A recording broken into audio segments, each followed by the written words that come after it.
esto es muy duro para uno no llegar a un sitio donde vivió, donde creció, donde vivimos nuestra infancia. Nosotros salíamos corriendo de aquí para allá a tirarnos al río. ¿Allá queda el río? Allá queda el río. Nosotros salíamos de aquí, la gallada, los amigos todos, a tirarnos al río porque era lo más hermoso que tenía Apartado, el río Apartado. A bañarnos en él, a vivir una vida plena. Y la verdad es que uno se queda sin palabras, un acto de estos. Un acto de estos uno que se queda sin palabras.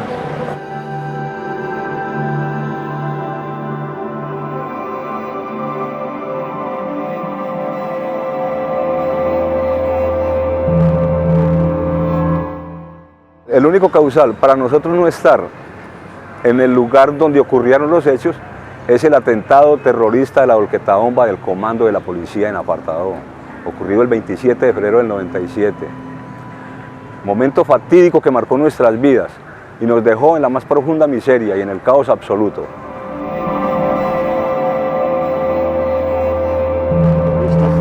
Carro bomba en el corazón de Apartado, golpe al corazón de Urabá, dice el mundo de Medellín. La muerte llegó en carro bomba a Urabá, dice la nación. Apartado sacudido.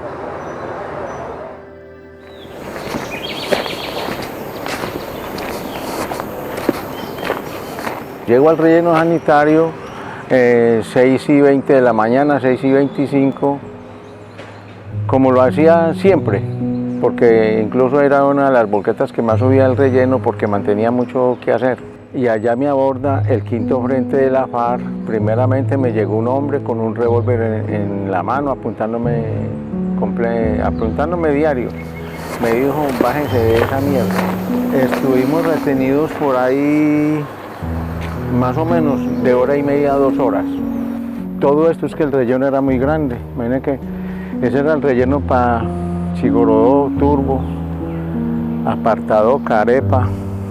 Siempre estuve amenazado por 3 guerrilleros, siempre nos estuvieron amenazando con los fusiles, siempre nos están apuntando.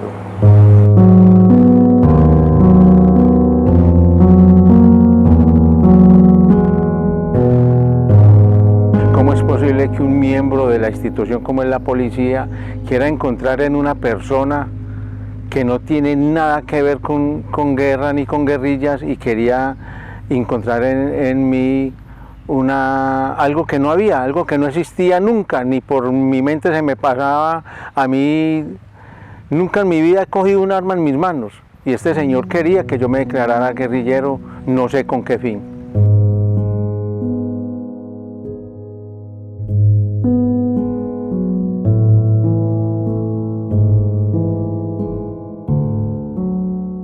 Él manejaba una culpabilidad. Y yo le dije, tú no eres culpable. Si a mí me llegan y me quitan, un ladrón llega y me apunta con un arma y me dice, dame la bicicleta o una moto, yo la tengo que entregar. Porque primero está en mi integridad. Entonces tú no tienes culpa. Y el capitán de la DIJÍN le decía que se declarara culpable. Que me declarara guerrillero, un capitán de apellido Cárdenas. Porque él tenía que tener algo con la guerrilla. ¿Conocía usted antes o conocían ustedes antes al conductor de la volqueta del camión de la basura? No, doctora, no lo conocíamos, teníamos la información de que llegaban a botar la basura, pero no lo conocíamos. ¿Se podría decir que esta persona era colaborador de la guerrilla? No, para nada, doctora, para nada.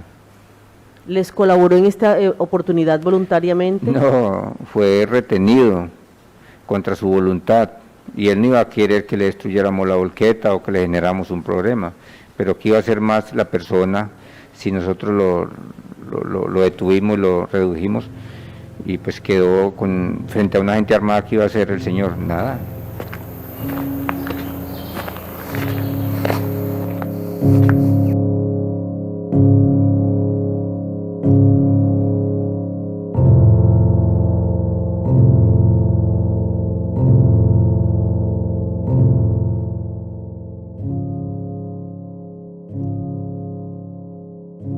Llegué al pescador, pues Uno siente como un cimbronazo, como que lo hubiera cogido la corriente, no sé. Eso fue un caos, fueron como 150 kilos de dinamita que acomodaron en ese lugar.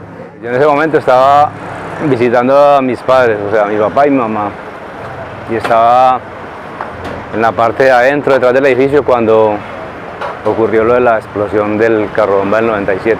Donde está ese techo existía un balcón en madera que mi papá hizo, o sea, un segundo piso en madera, porque ahí fue donde nosotros nacimos.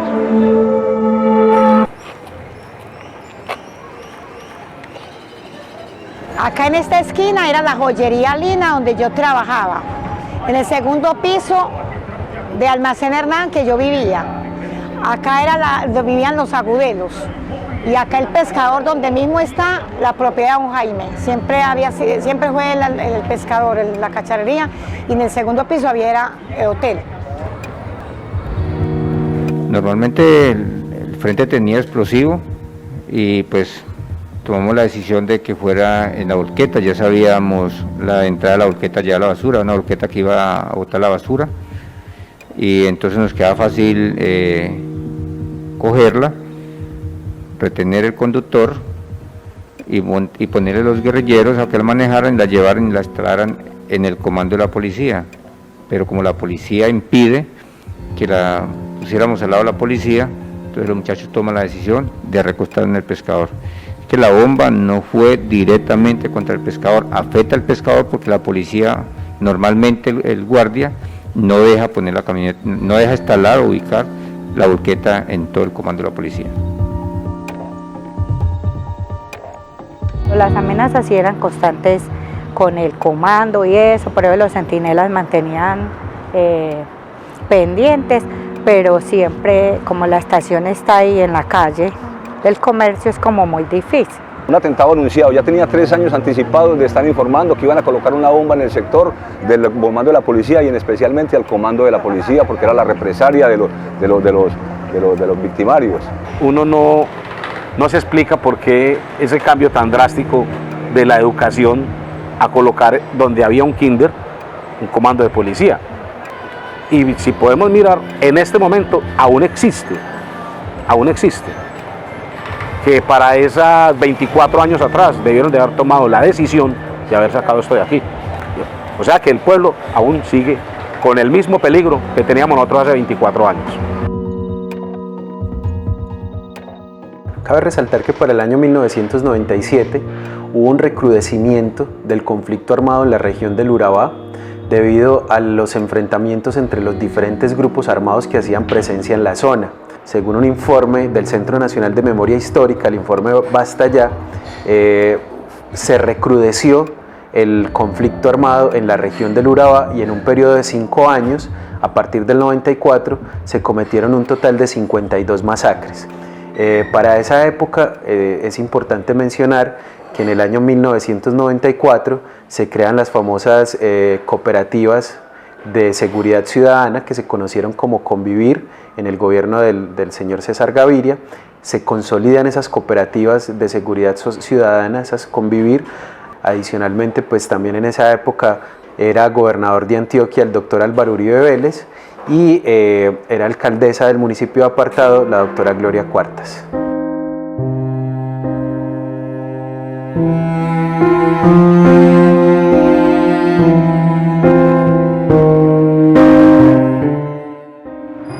Muy fuerte.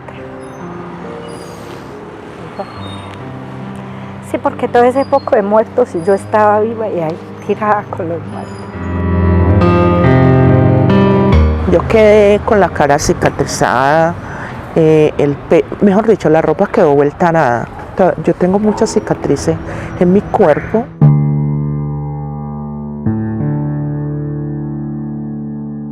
Estaba mi padre en el tercer piso del edificio y la onda explosiva lo lanzó al vacío. Fui el que lo asistí en el momento de sus últimos momentos.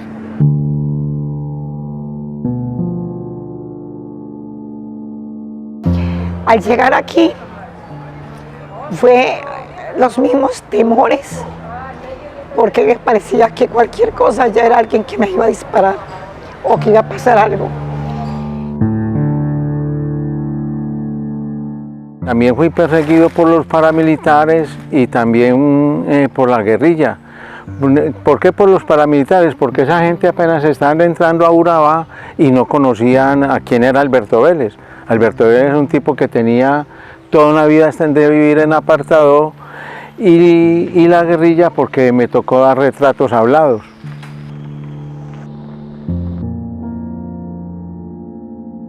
En ese entonces la volqueta bomba colocada en el Pescador me destruyó edificio y mercancías. Lo que era la calle del Comercio dejó de ser la calle del Comercio. Pasó a ser pues como una calle de tragedia. En el año 99 las víctimas interponen ante la jurisdicción contencioso administrativa una acción de reparación directa contra el Estado colombiano, teniendo en cuenta que se ha argumentado desde que se cometió el hecho, que el Estado, en este caso en cabeza de la Policía Nacional, tenía conocimiento de que en ese lugar podía haber un atentado terrorista, inclusive las FARC antes de ese hecho ya había, intentado detonar otro explosivo. Entonces lo que se ha argumentado es que el Estado tenía conocimiento de que esto podía suceder y no hizo nada por ello. Entonces ellos inician esta acción de reparación directa en contra del Estado y precisamente el año pasado, el año 2021, el Consejo de Estado les niega las pretensiones de reparación y les niega el derecho a la indemnización. A nosotros nos hicieron propuestas de reparación en esa época, inclusive el gobernador de Antioquia en ese momento era Álvaro Uribe Vélez, y llegó hasta el sitio y dijo que no nos preocupáramos, que íbamos a recibir las ayudas del Estado, que nos iban a reconstruir la propiedad a través del INURBE y que nos iban a hacer préstamos por intermedio del IFI con el Banco Central Hipotecario con unas tasas muy bajas de interés, y que iba a haber inclusive se iba a tener un seguro, que en caso tal de que no pudiéramos pagarlos, ese seguro iba a cancelar esa deuda. Pues tengo para decirles que los préstamos nunca llegaron, las ayudas nunca llegaron. De ninguna parte, hasta la fecha ustedes, bueno, pues que han hecho ese esfuerzo pues, de hacerlo, ¿no? Pero no, yo he ido a Medellín, yo declaré, yo estoy en la personería, estuve en Medellín, estuve hablando con todo el mundo, fui a no sé qué paz, eso no, que eso había que esperar, que esto ya lo tenía un abogado, y que ese abogado que ya no sé qué. Entonces, a raíz de eso, pues yo me desencanté como eso, y pedí todas las ayudas que usted menos se la imagine, por mi madre, por todo, pero nada. A nosotros nos han pisoteado como les ha dado la gana. A nosotros nunca nos han ayudado, a nosotros nunca nos han dado nada, nada. Nos sentimos abandonados por el Estado, claro, porque muchas demandas en Colombia han surgido de las masacres acá, de las masacres de Segovia, esas las han pagado, a nosotros nada absolutamente. El por qué, si ya el mismo guerrillero que puso la bomba ya declaró que él había sido, entonces ¿por qué no nos pagan a nosotros? La esperanza que yo tengo son muy pocas, porque que van a reparar, pero nunca se ve nada. Nunca se ve nada. ¿Cuánto tiempo ya llevan de si no han reparado a nadie?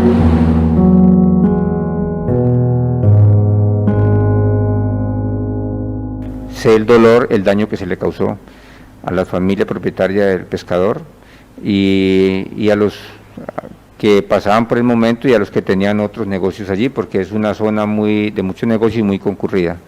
La Fundación Forjando Futuros y sus abogados hacemos parte del registro del Sistema Autónomo de Asesoría y Defensa, que es, digamos, el organismo o la entidad dentro de la Jurisdicción Especial para la Paz que se encarga de asignar representantes judiciales a aquellas víctimas que se acrediten ante la Jurisdicción Especial para la Paz. La JEP como mecanismo de justicia transicional, su mecanismo de reparación más importante es el esclarecimiento de la verdad, y en ese sentido escuchar en la voz de los victimarios, en la voz de quienes fueron responsables directos del hecho, todo, digamos, todo cómo fue planeado, cómo fue coordinado, quién dio la orden, quién ejecutó, cómo se ejecutó, por qué se ejecutó, ya es, digamos, para las víctimas digamos, una forma de reparación muy importante que es el esclarecimiento de la verdad. Reconozco que causamos un dolor, un daño irreparable, que no había por qué haber sucedido, pero estas son las cosas de un conflicto que se estaba degradando, que se degradó en la región y que los resultados son estos. Y que hoy mis aportes y mi compromiso y mis esfuerzos es a que esto no siga sucediendo. Que estemos ya en la JEP, eso es un paso adelante. Y que estas personas hayan reconocido que ellos fueron los autores, también es un paso ganado ya. La propuesta de reparación que tenemos es que al menos se haga justicia, que se haga justicia. Nos gustaría que nos ayudaran sobre estudios, a nosotros como sentirnos útiles. Pero además que las FARC ofrezcan disculpas y perdón a las víctimas de este hecho. Adicionalmente, pues hay otros mecanismos de reparación colectiva, como podría ser, por ejemplo, la creación de un centro de memoria, como podría ser, por ejemplo, la disposición de placas conmemorativas, y bueno, hay una serie de mecanismos de reparación colectiva que, digamos, las víctimas tienen derecho a acceder. ¿Qué le pido yo al gobierno? Pues ya después de haberles dicho tantas cosas, que se fijen en nosotros como víctimas, que se fijen que se den cuenta quiénes somos la gente que vivimos en Urabá. En Urabá todo el mundo no es guerrillero, en Urabá todo el mundo no es paramilitar, en Urabá y más que todo en apartado, habemos gente buena, gente luchadora, gente tratando de sacar nuestras familias adelante.